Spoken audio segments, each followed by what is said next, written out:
Tonight, one GTA hospital is hitting pause on elective surgeries for children as pediatric units across the province try to manage an influx of patients. To show up there after not sleeping all night, listening to my child cry and cry, we're devastated.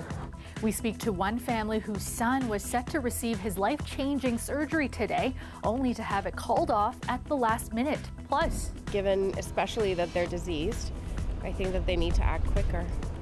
a serious and contagious disease is sweeping Toronto's raccoon population, with calls to pick up dead or injured animals almost doubling over the past 2 months, and the city struggling to keep up. And a glitzy and glamorous night here at Meridian Hall. I'm Dale Manukduk, and coming up, I'll tell you about the 50-year history of Sick Kids Foundation.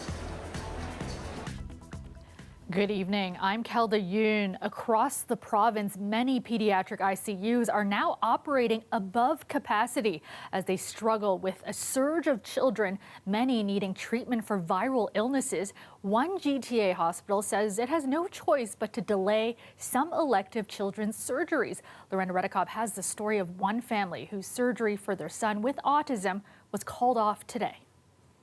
4-year-old Sawyer was supposed to have his tonsils and adenoids out this morning at Lakeridge Health in Oshawa. I've prepped for 2 weeks, doing everything I can to make sure that my family can get through this, and for us to show up there after not sleeping all night, listening to my child cry and cry, we're devastated.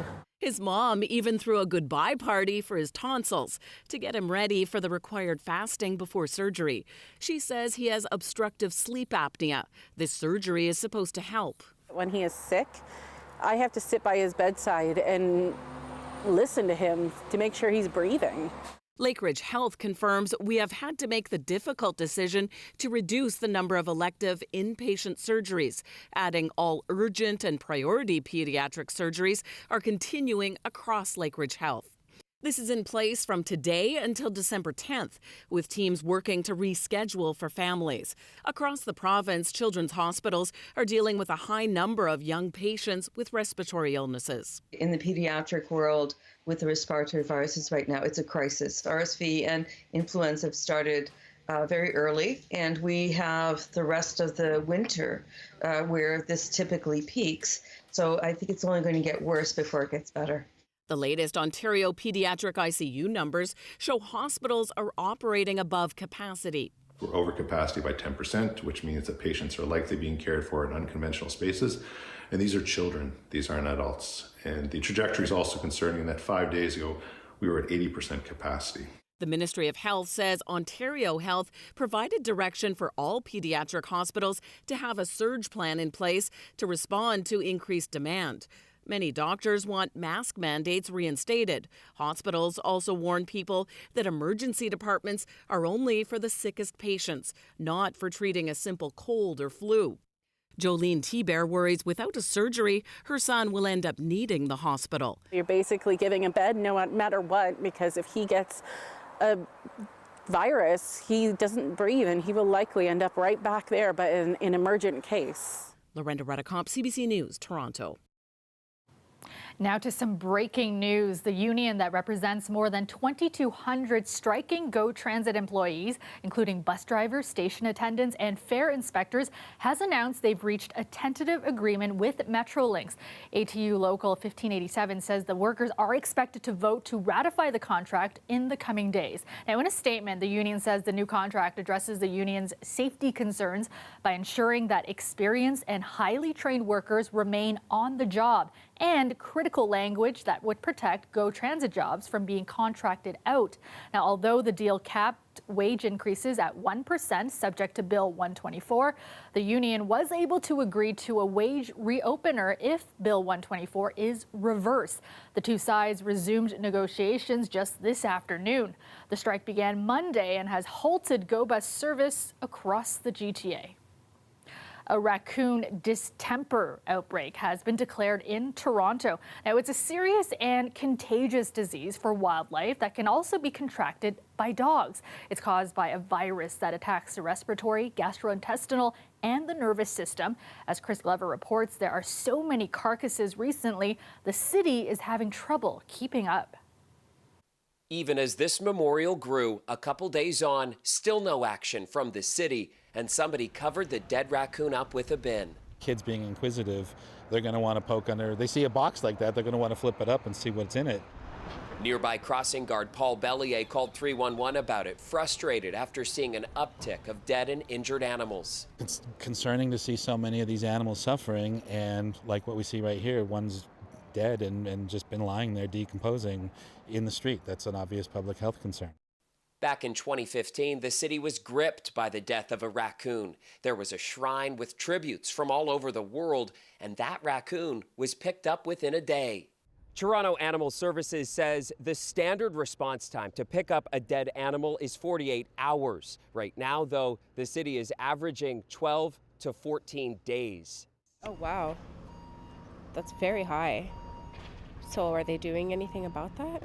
Good question. We put it to the mayor, who says city officials are on it. They are in the development of a rapid plan to dramatically improve the ability to come and collect those animals when they pass away.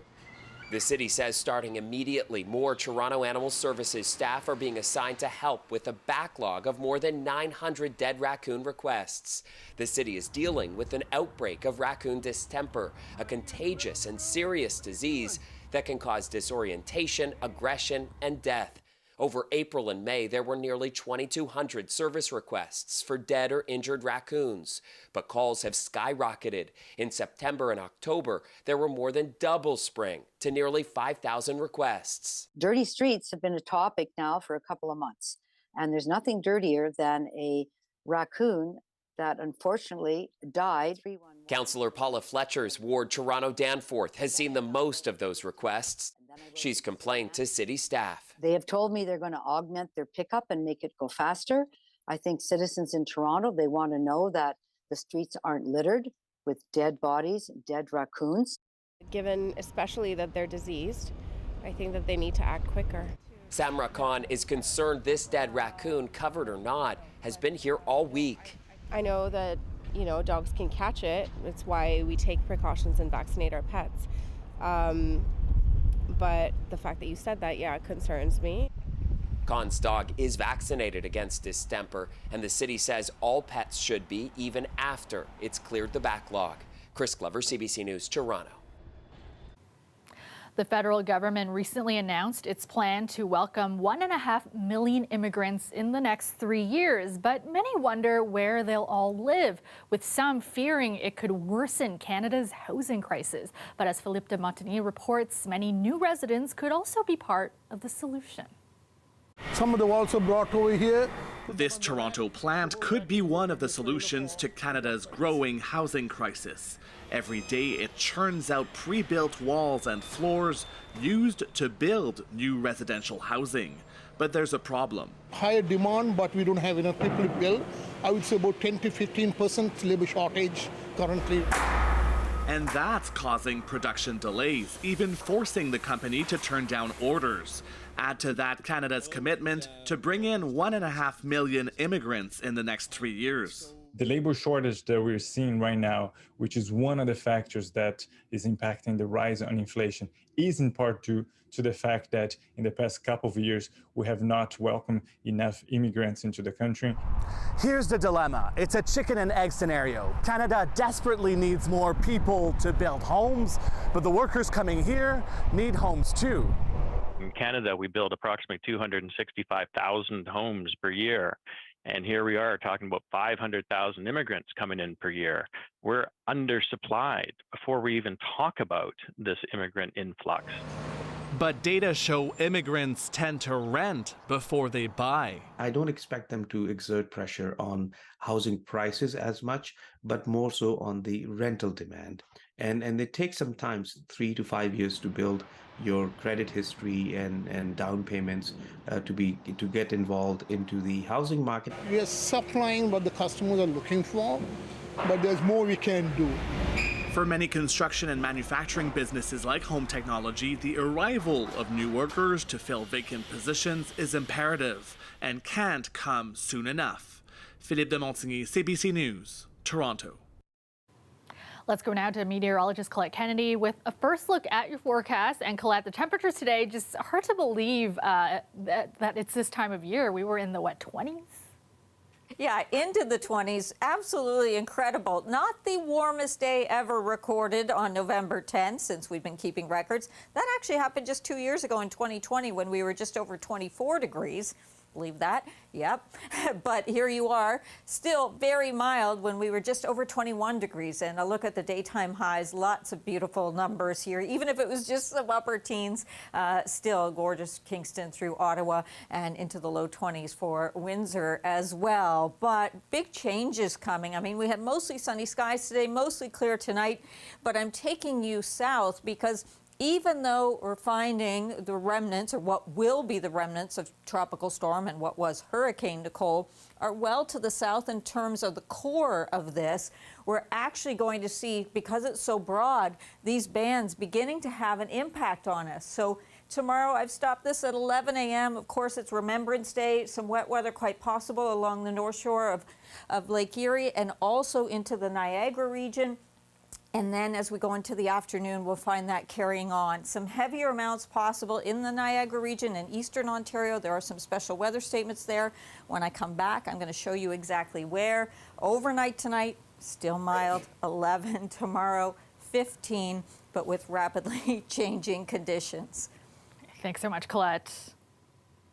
Toronto's Sick Kids Hospital is one of several children's hospitals in Ontario right now struggling to manage a surge of young patients.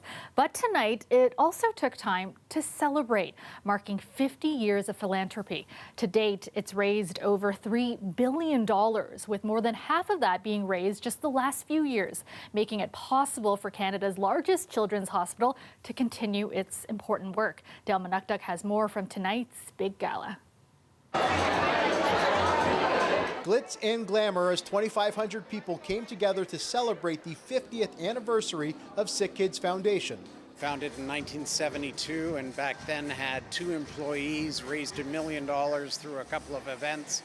And now we've grown to be the largest hospital foundation in North America. CEO Ted Gerard says of the nearly $3.3 billion it's raised since, 1.7 of it has been donated in the last 7 years, made possible by over 250,000 annual donors, some of who were here tonight. We've made our case that we need a new hospital, we need the support of the public like never before, if we want, healthier children and a better world, the community is going to respond. Gave you a wife, 2 daughters, and a son who's breaking all boundaries. Kids like actor Andrew Pashad's son, who only had an outside chance of walking after being born. We were told that he would probably never walk, but with Sick Kids and with Air Kids and all that help, he has his leg braces, he's got his walker, he's got his wheelchair. We just started sledge hockey, so he moves. Tonight, he performed part of his one-man show that explores his journey as a sick kid's dad. Your eyes makes me want to lose myself. Singer-songwriter Chantal Kraviazik also took the stage, ensuring it was a magical night for all, and all for a good cause. I had so many doctors who helped me, and so many faces and encouragement and being positive. It's just awesome. The community and the broader community and their research and the special individuals that they care for, it's critically important to support them. Much of the fundraising has gone towards the start of campus redevelopment projects to help build a new Sick Kids hospital. Dale Manukduk, CBC News, Toronto. Welcome back. It was a crucial event in the D-Day invasion. On June 6, 1944, Canadian soldiers stormed Juno Beach. 340 Canadians died and more than 800 were wounded. Jim Parks was part of the first wave to arrive on the beach and made it out alive, along with his brother. As Farah Morelli tells us, he's now being portrayed in a new documentary about the Royal Winnipeg Rifles. Nice sunny morning, a little cool. This is Jim Parks on his way to the Legion in Mount Albert. License, ownership, and insurance. How you doing, Jim? I'm sorry, but it's all expired. I think you get lifetime. Hi, Kathy. There we go. The 98-year-old veteran still drives and is still steady on his feet, a regular visitor at the local gym. Yeah, I do that about 3 times a week. I get a swim about once a week, but most of the time it's in the gym. But it's a lot of socializing. You know, you're busy doing the abs and all this sort of stuff. Parks was a rifleman with the Royal Winnipeg Rifles. The team was among the first wave of soldiers to arrive on Juno Beach. It's been nearly 80 years, but the memories still vivid for Parks. His boat was hit and he was forced to jump in the water as the shelling continued. We had to sort of swim in, and there's a sand dune. We look back, we could see some fellows still in the water. We don't know if they're alive or dead. And see, was the water cold? I don't know. You don't think about that, eh? You just think about going. Parks is now one of the characters in a new documentary film being shot in France, and so is his brother Jack, who also landed on Juno Beach and survived. He passed away in the 80s. They were very close to death, but they managed to escape the Second World War untouched. Film creator Frédéric Jean first met Parks in Winnipeg in 2011, and they've kept in touch to this day. Parks helped him write a book on the Royal Winnipeg Rifles. Jim was a special witness. You know, he was there at any place and he saw many things. You and my dad were taking care of each other. And that's what it took. And all of a sudden I went, wow, I found this guy that my dad was taking care of and was taking care of my dad. It still sticks with me. Rob Cullen and Parks have been friends for a decade. His father's team landed right behind Parks's with artillery. He too survived and died in 1980. We are losing so many veterans, and to find one who landed on the same beach as my dad, virtually at the same time, but you know, it was incredible. Cullen has a ritual of going into the waters of Juno Beach on D-Day at the hour and start of the attack. Last June on an empty beach, he saw an unusual sight. Young men in Royal Winnipeg Rifles uniform. And we start talking, and they're asking what I'm doing there, and they tell me, well, yeah, they're filming a movie here about the Royal Winnipeg Rifles. And I said, well, I know one of those guys. His name's Jim Parks. And the one guy looks at me, he says, I'm playing Jim Parks in the movie. I'm getting goosebumps just talking about it. I'm looking forward to it. Parks says he's happy the story of the Little Black Devils, the nickname for his team, will live on in film. I think that's fantastic. He's able to do that. In other words, instead of burying that knowledge, he's bringing that knowledge forward. And hopes he can return for the 2024 launch. I think we said to him, Fred, when you do the premiere over there, how about an invite? Farah Morali, CBC News, Mount Albert, Ontario. And you are looking at a live shot of the Toronto skyline, mostly clear tonight with some cloudy periods developing overnight. Currently, it is 15 degrees in the city. Let's go back to Colette now with a look at your long-range forecast. And Colette, conditions changing rapidly. Hopefully, it will remain dry for Remembrance Day ceremonies in the morning. Yeah, and the timing is going to be so close here. Even though the core of what was Hurricane Nicole will still be well south of us, the rain bands will be stretching in and pushing in and having an impact for us. So a special weather statement so far through the Niagara region, eastern Ontario. We're there. It could be 30 to 50 millimeters of rain, maybe even more, especially if it shifts just a little further back to the west. That could even change the totals of rainfall for the GTA. The cold front that's coming in and this storm system, which is a wintry mix into northern Ontario, and as we're seeing this all kind of coming together, rather than the cold front kind of pushing this away, it's all sort of getting absorbed together, and that's going to be a real headache for Atlantic Canada, the Maritimes, particularly New Brunswick, where they may be getting 50 to 100 millimeters of rain. But you can see as it comes through there, right around that lunch hour, kind of beginning earlier, likely along the north shore of Lake Erie and potentially back towards Lakeshore and Windsor, but through the afternoon hours from the GTA and beyond.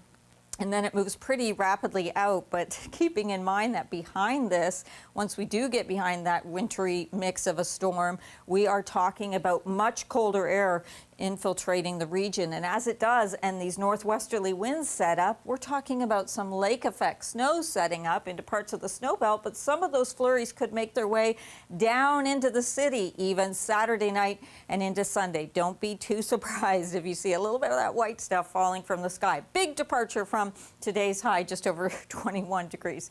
A look overnight at your temperatures for southwestern Ontario. At least tonight we still have those mild conditions, no doubt about it. And mild as well. Here we go. Oshawa at 12, Markham 10, 12 for St. Catharines. Mostly clear. It's just some of that higher thin cloud, that cirrus that will have moved in, but of course that changes very dramatically tomorrow. So again, the timing looks like it could be really close at just coming in at lunch hour or beyond for the GTA, although I would say from about Hamilton around to Niagara, that could be close to being closer to Remembrance Day ceremonies. 15 Friday for your high, 7 Saturday night, but notice the temperature doesn't change Saturday, and because of that, we are talking about it being nearly steady and then falling, and then we get into that much colder air and that risk of flurries when you see what the temperature story is going to be looking like, and also especially those overnight temperatures, looking at the first kind of big hard freeze for the city that we've seen so far this season. Thanks, sir. Finally tonight, a Toronto edition of Monopoly was unveiled this morning ahead of the holiday season at Toronto Police Headquarters. We've been working on this project for 15 months. This was a massive project for a small charity, a small organization like ours. We sold the board, we had the board sold by the end of March 2022. Then we had to assemble the board.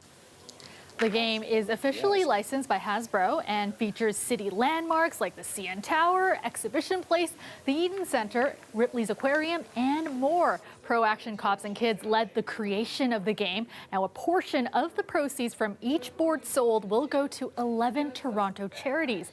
The game can be purchased online through select retailers and at the Toronto Police Headquarters gift shop.